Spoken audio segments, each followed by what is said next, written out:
Hey all எங்கள் ஊரில் செம்ம மழைங்க 2 நாளாக வீட்டுக்குள்ளேயே இருக்க மாதிரி இருந்துச்சு. சரி கொஞ்சம் மழை நின்னதுக்கப்புறம் வெளியே வாக்கிங் போகலாமேன்னு போயிருந்தேன். ரொம்ப நாளாக இந்த ரூட்டில் போகிறப்ப பார்ப்பேன். இந்த இந்த செடி வந்து அப்படியே இந்த மரம் ஃபுல்லாக படர்ந்து கிடக்கும். அது என்ன செடி அப்படின்னு பார்த்தீங்கன்னா, அப்பர் கோவை செடி. இது வந்து கோல்டுக்கு வந்து ஒரு பெஸ்ட் மெடிசனாக இருக்கும். வெயில் காலத்தில் இதோட கிழங்குகள் வரும். அது வந்து மண்ணுக்குள்ளே இருக்கும். மழை வந்துச்சு அப்படின்னா இந்த மாதிரி ஒரு ஃபுல் இதையுமே வந்து ஆக்குபை பண்ணுற அளவுக்கு இருக்கும். இது வந்து கோல்டுக்கு வந்து ஒரு பெஸ்ட் ரெமிடி.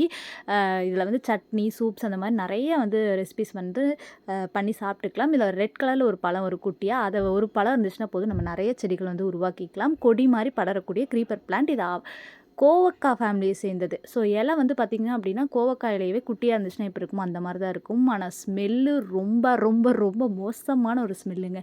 இன்ன வரைக்கும் இதை தொட்டு நான் பார்த்தது கிடையாது. வீடியோஸில் நிறைய பார்ப்பேன்.